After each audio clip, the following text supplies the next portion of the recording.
Hello, I'm Andrew Urban from my Urban Home team in Keller Williams Realty. This video is about the first quarter of 2021 housing market update for Southern Solano County.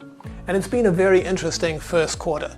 You can tell that from these graphs where the first lockdown occurred and how things really dipped.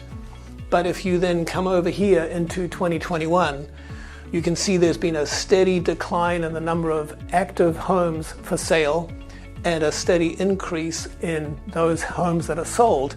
So this delta, this difference has to do with the amount of market activity, and you can tell that the pended homes, the houses that are going into contract, keep on increasing and just show the level of activity. On this graph here, you can tell the average price per square foot has increased steadily in Southern Solano County to the point that it's increased by 20% year over year. So that's not the home price, that's the price per square foot, but it's a very good measure of what's happening with prices.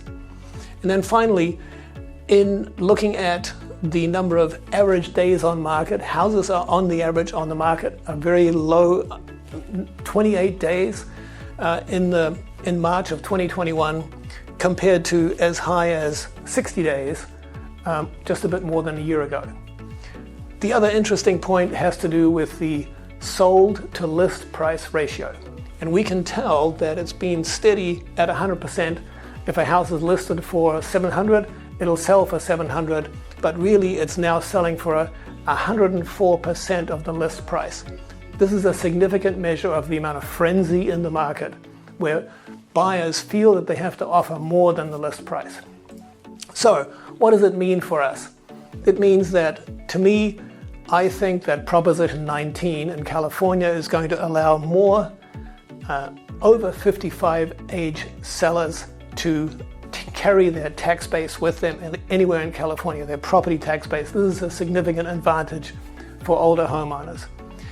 Secondly, I think we'll find that as the pandemic fades, we'll be allowed to have more open houses and therefore be able to make it freer for sellers to allow buyers to come into their homes and feel more comfortable with that.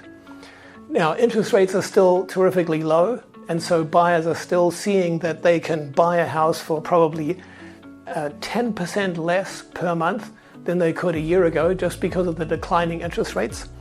And finally, there's still a huge amount of buyer activity because of the underbuilding that's been happening over the last decade. And so the buyers are still really wanting to buy homes. And I don't think that's going to change in the near future. I'm Andrew Urban. I love being a numbers nerd. I can provide you with more detail about what you'd like to see. Please call me.